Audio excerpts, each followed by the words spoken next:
Welcome to Two Therapists Talking. The hope for this podcast is to talk about important issues related to couples and individuals who are struggling in their lives with many different issues.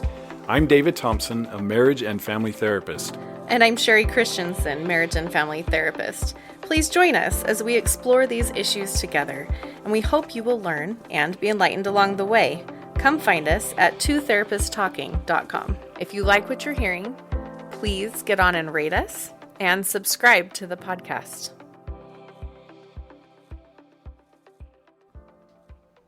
Hello and welcome back to Two Therapists Talking. I'm Sherie. And I'm David.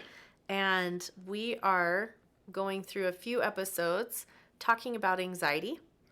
It is one of the biggest things that we see coming into therapy. Definitely. A good portion of people coming in our door have some level of anxiety, some type of anxiety, whether it's a generalized anxiety or a social phobia or anxiety related to specific stressors or experiences that they're having in their lives. So it's a huge issue, and we haven't talked about it yet.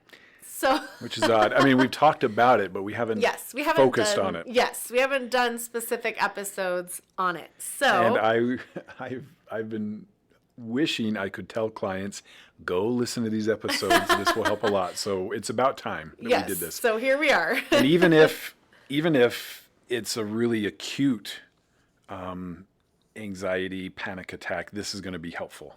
Right. And so hopefully you listen to these episodes and experiment and practice, which we'll get to towards the end here. I mean, really, you have to choose some of these and practice them every single day. This is where you're going to be most effective.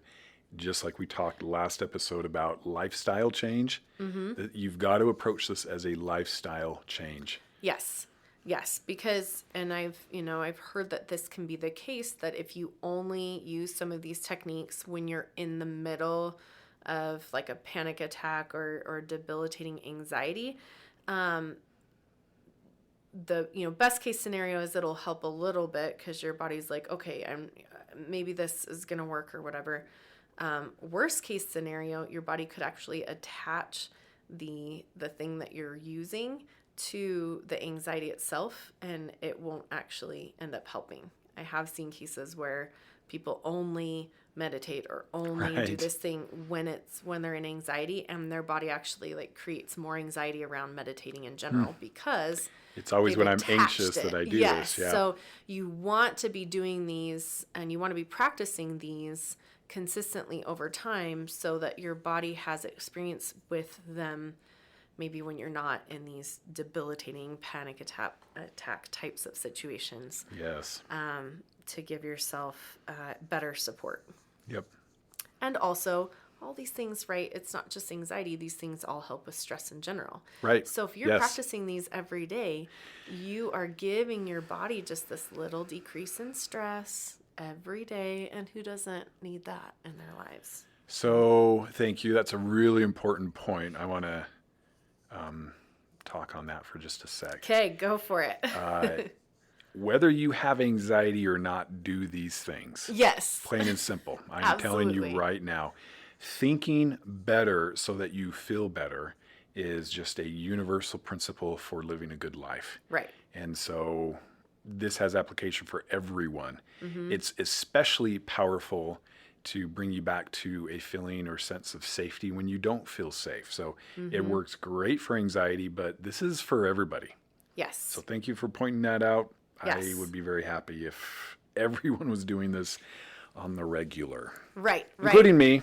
And I think, it works both for the top-down ones that we're talking about today, but also the bottom-up ones, right? Definitely. These are, again, things that, we kind of talked about this last time. These are things that are just healthy quality of life things that improve your life, that will get you to, the 2.0 version of yourself, regardless of where you are now and from where you're starting. I think almost all of these techniques are going to be useful for depression, for stress, we're really looking at improving your quality of life from whatever level you're at and whatever you're currently experiencing. Yep. So do all the things anyway. So don't just skip this episode if you're thinking, oh, I don't have debilitating anxiety in my life. I'm good. This is something for everybody. I mean, even if you didn't, chances are pretty good you're close to someone who anxiety is a real issue. And wouldn't it be nice if you knew how to actually help them besides saying, hey, I mean, it's not that bad. Right. Just, relax. It's okay. So top-down approaches, let's talk a little bit about that. Again, just a quick recap. A top-down approach is a thinking approach. So thinking first, top-down is coming from your head, your brain, versus a bottom-up, which is more from your body. And again, top-down approaches work really well when your body's not triggered. So when you have anxiety that originated in the body, this isn't going to be as effective as a first step. It's still effective. We just got to get your body on board first. So we're going to talk about that more in the next episode. Top-down approaches work the best when your body's good.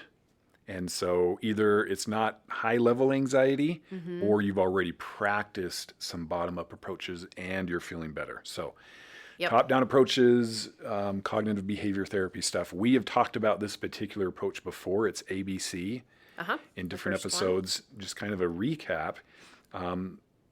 A stands for the activating event. This is where you identify what it is that happened that triggered the negative feelings. The B is your beliefs about yourself and about life. And so often there's a triggering event. It could be somebody cuts you off in traffic and your belief about yourself is negative, or about life, it's negative. Maybe, people aren't loving enough. Things are getting worse. Nobody cares about anybody anymore. Whatever it is, it begins this process of you end up feeling bad. And then the C for ABC, the C stands for challenge. And what you're challenging is the belief. So the activating event happened. You're not challenging that, but you are challenging the belief. And my best and most favorite all-time challenge, if you remember from the other episode, extra credit, is to simply say, even though blank, and the blank is whatever the negative experience was or the activating event, I'm still worth it, or I'm okay. I'm okay is probably my all-time favorite. Yeah. So you might say something like, even though I yelled at the kids, even though I forgot to pay that bill, even though I slipped or relapsed again, even though this person just cut me off in traffic, I'm okay. Yes. I'm okay. I'm still worth it. And that's enough of a shift that it does alter your feelings. Right. And that's just the classic CBT approach. Again, when your body's in a good place, and that just goes without say for all of these top-down approaches, where exactly you use them, you'll have to kind of, when am I going to be done with my bottom-up approach and know that I can start thinking differently about this? You're going to find that out for you. But yeah. And the thing I love about that one is that it's going to apply to any situation, right? I'm okay is going to apply whether the belief about yourself is that you're a failure, or that the world is, falling apart, or that you're unlovable now, all of these different things. It's not going to matter. That I'm okay is going to work for all of them. So it makes it a very quick thing, tool to pull out of your pocket. And remember, the goal is not for you to feel completely better. The goal is to feel enough better that you will do some good self-care. You will connect to your higher power, or to yourself, or to others, where if you're not feeling better, you'll withdraw and isolate and feed this idea that you're not worth it. Yes. You should be on the outside looking in. You're not like other people. We don't want to feed that. Right. Not at all. And so even though this happened, I'm okay, actually is enough of a shift that I will reach out. I will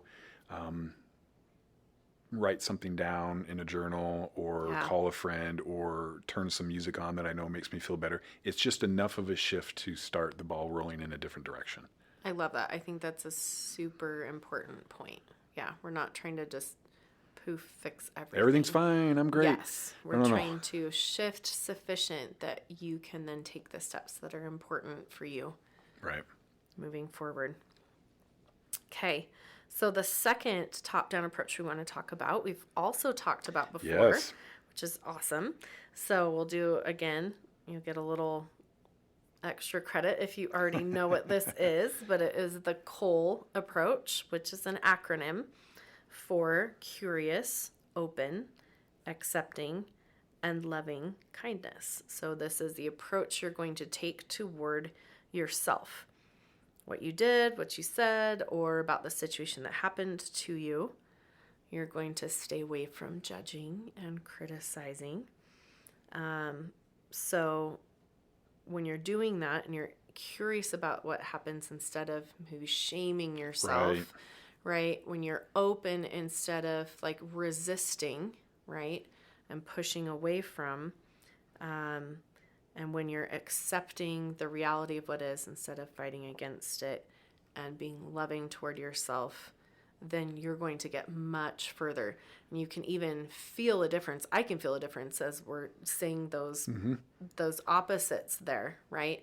That when you have that cool approach, your entire body kind of relaxes and opens up to possibilities. Yeah. And when you have that, then you're going to actually be able to process through it better and get through it instead of having this resistance and shame and pressure against yourself. Yep. So that is a good one, Cole approach. I love that one. Another really good approach is called the TAG approach. This is not one. We have acronyms for all of these. That's so great. This is not one that we've talked about before. It isn't. I like it. I kind of describe it a little bit differently usually, but the TAG approach, the T is to tell the truth. And this is statements that you tell yourself that are true that shift your perspective back to reality. So if you've ever talked to me or worked with me or listened to these podcasts, probably my all-time favorite statement is mental health is a commitment to reality at all costs. And so the TAG approach, the very first thing, tell the truth. This means you're checking the facts. And the facts are, going back to your affirmations, that you are a child of God. Mm-hmm. Your worth is 100%. Mm-hmm. You are lovable as you are. This is like your core identity fact, which everything else could be absolutely wrecked around you. But if these three things are true, and they are... Yeah. We don't have to question that. That's just a statement of fact for every single human being on the planet. Yep. You are more okay than you think. And so TAG, first thing T, tell the truth, come back to reality. A stands for accomplishments, and this helps us to also shift how we're feeling. This is reminding yourself what you've already accomplished, things that you've overcome already, because you have a wonderful capacity to overcome. And even if things feel really hard in the moment, if you were to look back at some of the things you've been through, you would be surprised. Yeah. Almost as a reminder of how much you've gone through and how far you've come. So as we're talking about those, some of my two favorite ones that I've seen, like on, memes and different things. One of them is the one that talks about my track record for getting through really tough days is 100%, right? I'm here.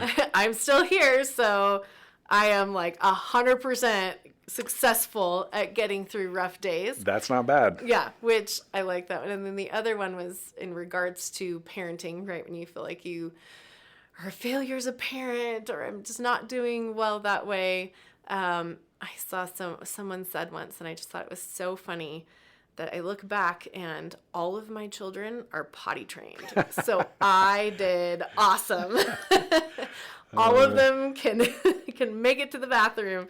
So that's just kind of a funny one. But I think it's actually that's potty training is not an easy task, right? At all. Especially if you have strong-willed children, right? So that is a task that is critical to their survival as a human being in the real world, right? And you did it. Good job. Yep. So anyway, two kind of funny ones, but...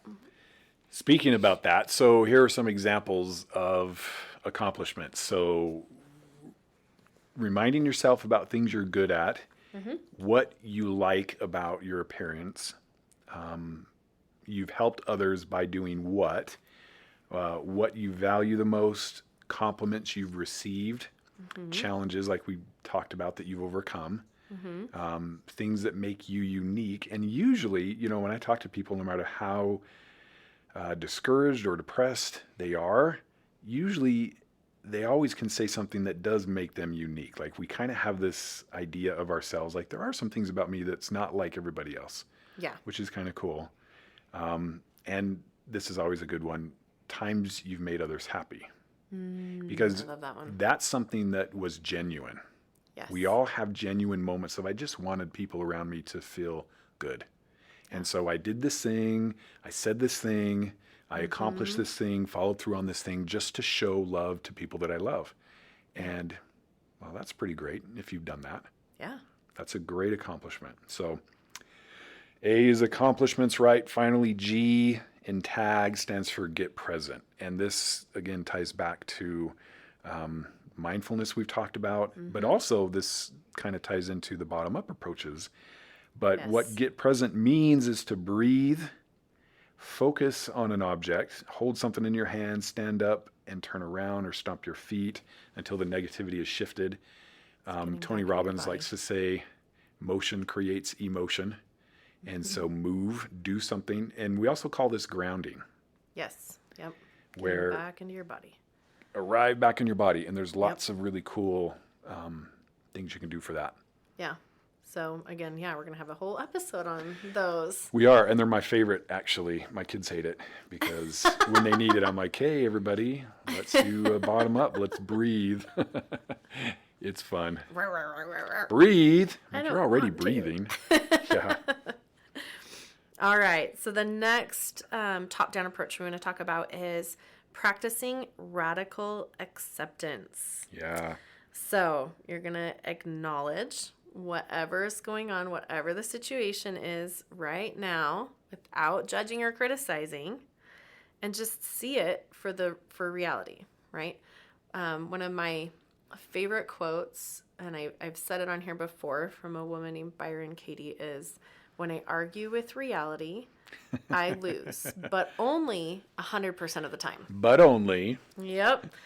So and that's true, right? We lose because we cannot move forward. We cannot do anything when we're stuck living in something that's not reality. Right. So being able to practice that radical acceptance of whatever is going on and just accepting that it is, that it exists. It doesn't mean that we're judging it, that we're criticizing it. It doesn't mean that we're condoning things that are bad that have happened, or agreeing with it. It doesn't mean that, well, now I'm not doing anything and I'm just going to let this bad thing run over my whole life. Right. It's simply accepting what is. Because everything else is out of your control. And so it's kind of bringing the focus back to the things that matter most. Those are the things you can control. And so the anger, the blaming, okay, what does that serve you ultimately? You can't make somebody else do anything. Right. And so radical acceptance, this is what it is. This is what it is. And when you fully are sitting in the reality of it, then you can refocus on what you can do, what is in your control. I can't make them do that. But oftentimes if we have anger or different things like that, it's because we need to all of the time it is. We need to do something because we can't make someone else do something. So whether that's I need to leave the situation or I need to set a healthier boundary or something like that, when we've really accepted what's going on, then we're able to see clearly for what changes we can make, right, what we can do to shift what the circumstances of what's going on. Yeah. And this actually ties in a lot to the next one, which is one of my favorite all times. In fact, yes, me too. I have a new acronym. So lame. I know. Here we go. All of your acronyms. All my acronyms. Maybe you should save it. Don't tell anyone. No. Yeah. Maybe this should be another episode. It'll be another episode. They're like, I feel like we've been through this. So dailies, we talked about dailies before. I have a new acronym for dailies. I say, play your games daily. So it's just an easy way for people when they come in to say, did you play your games? It's kind of fun. GAMES stands for gratitude, affirmations, mindfulness, exercise, and study. And gratitude. This is the next top-down approach. Gratitude is so awesome. I love it when I'm in session with somebody who's just in a place and they're just not doing well, if we take some time, like 5 minutes, let's say, to focus on gratitude, things always shift. Yes. Gratitude and hope. So shifting your thoughts away from whatever it is that's happening into what you're thankful for, and saying these things out loud and in your mind. So it can't be a casual sort of like, well, I mean, I'm grateful for lots of stuff. No. Be specific and think about it. Yeah. And it will force your brain to come out of whatever it is that's happening and into what you're actually thankful for. And we've talked before about the hope circuit, something that we've learned about ourselves, where even if we don't see a solution to a problem, if we believe that there is one, we just don't know it yet, it actually makes it a lot easier. We just call that the hope circuit. So the hope circuit and gratitude are really good at shifting our minds. Yes. You've gotten through some really hard stuff before, and like Sherie said, like your track record for getting through hard days is 100%. So, but I just love, you can't get any better than that. And I love gratitude. Yeah. And I find that people who practice this, and if you pray, this is often when you are grateful. This doesn't necessarily have to be like a separate thing. Right. But often when you pray, just really take it seriously. Think about it. Take a few minutes. Don't rush through. Just really think about it, and it will shift how you're feeling. And so this is a great top-down approach. It changes everything. This has been like a core staple in my life when I've gone through really hard things. And like I can attest to being in the darkest, deepest places and just dropping to my knees and thanking God, even just for the experience itself and how it's going to help me in my life. And it was just like all of that just washed away. Yeah. All of the struggle and the pain and everything. So I am 100% on board with that one. That one's probably my very favorite one. Okay, the next one. Best case scenario. So, especially with anxiety, we start spiraling into these worst case scenarios. Like, yep. Oh, and then this, and oh no, this even worse. And we get really stuck in that space. So this one is to think of the best case scenario.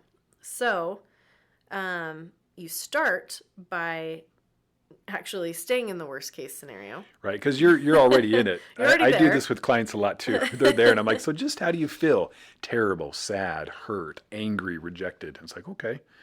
So you know how that feels. 0 to 10, give me, it's like a 1 or a 0. Okay, that's fair. It can be helpful to kind of rate yourself at the beginning. Yes. I love rating yourself because then you see it's helpful. Shift, how much of the shift there is. Yep. So you start there and you really like hone in on the emotions that you're feeling and the level of emotion. And okay, so how good do I feel again on that 0 to 10? And then go to the best case. Now this is weird because your brain doesn't like naturally go there. It's almost like you're doing these mental gymnastics where it takes your brain a second and your brain's going, wait, what? Like, what's the best case scenario? Too good to be true. I mean, ridiculous lottery winning kind of stuff. And your brain's like, well, I don't get it. What's the point? I feel terrible. You're like, just follow along. Just let's try this exercise. And the trick I've learned when I'm doing this is give it a few minutes, like really kind of think about it, get into it. Don't do it really quick or it doesn't have the impact. It's almost like once you've done it for like 2 minutes or more, then it's a big shift. Yeah. You have to let it sink in and start to change the chemical composition in your brain. Right. But I like what David's saying, like way over the top, like way too beyond, good to be true. Totally too good to be true. Yep. In the situation, then sit with that and really think of the details of that, which will help to shift the brain. For example, let's say you just discovered, infidelity or porn or something really big, and you're stuck in that way of thinking now. And best case would be, this is going to make us closer than we ever have before. This is what's going to sort of resurrect our relationship. We'll be glad it happened even. I mean, just like too good to be true. but you're sitting in that for a few minutes and your brain's Hopefully like, that one isn't totally too good to be true. yeah, well, that's the thing. Yeah. More it'll feel too good to be true in that moment. in the moment, yes. And your brain's doing this weird shift, and you can see the look on people's faces because it's like, it's this weird, okay, I'm not in that space, and you're asking me to intentionally, yeah, I am. Okay. And then it just starts to shift. The brain's like, okay, well. Whole life's going to change. And They're you say, well, gonna what get a else? way better What else? job. What else? And Yeah, so what else? really, And then we move to a new house because this one memories. Okay, and what else? And then we we way better house, and we're gonna be able to, like, I'm gonna get this, job helping other people, right? And we're gonna make a difference. Yep. Yeah. What else? What else? What else? And then you just sit in that for a bit, intentionally sit in it, and it'll shift. But we're not done, right? That's not the final step. Yes. When we do the best case scenario. Yep. Then when you're done with that, then you come to, okay, so what's the most likely scenario? And maybe that is somewhere in between that best and worst. Once they've kind of sat in that for a minute or two or three, Yeah. I'll say, okay, what's the most likely? But now they've shifted. They're not in worst case scenario anymore. And they go, well, most likely this will be a while. It'll be hard. There's going to be a lot of challenges, but we'll get better over time and things will start to move. And then we'll have a better relationship. Yeah. And then you just rate it. Okay. Like how do you feel now, 0 to 10? And it's a higher number, like every time. Right. And especially if you just kind of take your time and. It's almost like because right when we're in a worst case scenario, like you've probably heard all or nothing thinking, right? And so it's kind of like using this concept to find the healthy middle point. But if you're moving from the worst case scenario and trying to find middle, it's like this huge pull. Right. But if you can kind of hit both of those, then it's much easier for your brain to kind of find this healthy middle space. Right. Exactly. And it can be really helpful. It's kind of a interesting scenario. Yeah. So one more tool, top down. And there's lots, by the way, lots of things here. Right. We're just touching on a few of them, but another good one is a then what? And this, again, is one of my favorites. Then what is where you ask yourself exactly that, then what? So you have a fear, there's something that may be coming up, you're anxious, and you'll then what yourself all the way back to things just kind of being normal. So, for example, I have this thing coming up and I'm really anxious, I'm really nervous. Well, what are you afraid of? Well, I'm afraid that I'm going to mess it up. I'm afraid that I'm going to embarrass myself. I'm going to look like a fool. I won't be as prepared. Well, then what? Well, then, and it's kind of like the best case scenario. Their brain's like, wait, what do you mean? Then what? No, really, then what? Yeah. What does that mean? Please answer my question. Yes. Then what? Yes. Well, then people would think I'm not as prepared. Then what? What do you mean then what? Well, then what? Well, I guess then it would be over and then I guess I'd be done with it. Yeah. And then what? Well, then I wouldn't be talking anymore and life kind of goes back. I'm like, okay, then what? And it goes all the way back to like, it just kind of doesn't matter that much. Yeah. And it does it every time. And sometimes they have lots of steps because they are really anxious about it. And it's like, then what? Then what? Then what? Then what? But we always find our way back to sort of this normal. Yeah. Just things being like the sun's coming up every day and I've got to get kids to school and I've got to work and I've got bills to pay and it's like, okay, how does that feel? And it's like, wow, it doesn't feel so bad. Yes. So then what can be just a real quick, easy, I do this with my kids a lot too, then what? And it's like, well, Dad, this is a big deal. Right. And then what? And it comes back around to it not being a big deal. Yes. Yes. Which isn't scary. Yeah. Right. Yep. So yeah, you're going to that underlying issue. Like what's the underlying thing and following it. Because at the end of the day, it's everlastingly true that people do not care as much about you as you think they do. And I don't mean from like a they don't love you thing. Right. They're not thinking about you and what you wore. Every aspect of your life. And we're thinking about ourselves and they're thinking about themselves. And so it's just a way to reassure yourself. It's thankfully you're not the center of the universe. Everything does not hinge upon you for everything to work. And that's reassuring. And also that life just kind of works its way. Yeah. Works its way out, And so even if you're doing something, and then I'm going to lose my job, and then I'll be unemployed, and then, then what? You're going to come back eventually to finding a different job and doing my life. Yep. Yeah. Exactly. Which is really comforting, actually. And again, the whole point is to help take you out of the stress response cycle or the feeling of not being safe. Yes. Which is what we want to do. Yes. Enough that you can then do the self-care. Right. And those non-negotiables and all of those things that you need to do to kind of shift and have that better way of living. Yeah. So these are just some. I mean, if we piqued your interest, there's like a million. And of course, this is the great age of information and the internet. And yes. So you can always look up some more interventions. But next episode, we do want to talk about these bottom-up now, which are really neat. And again, just like we're talking about, incorporate them daily into your life. In fact, when we're done with that one, just a heads up, we're going to ask you to pick 2. Hopefully you've taken notes. Yes. It's almost like this is recorded or something, and you can listen to it again if you have to, right?